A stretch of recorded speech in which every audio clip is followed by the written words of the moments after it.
The new Pipity Activity books include step-by-step how to play and how to make YouTube videos. I'll use the Animals Activity book to demonstrate.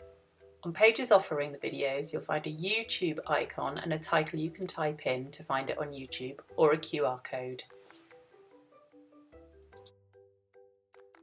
You can use the QR codes to quickly access the step-by-step demonstration videos on a smartphone or tablet.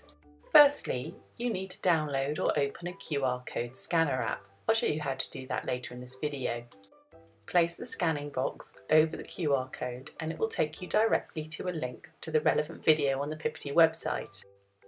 As you can see, this link has taken me to the list of videos for the Animals Activity books. The videos give a detailed demonstration of the craft, game or puzzle being made or played. They can be watched on smartphones, tablets or computers. Your smartphone or tablet may already include a QR scanner. If not, go to your App Store and search for QR scanner. I recommend QR Code Reader. It's a free app and has no adverts, and is quick and easy to install on your phone or tablet. The demonstration videos are easy and fun to follow, so kids can colour, create and play more independently. Thanks for watching, and if you have any questions, please do get in touch.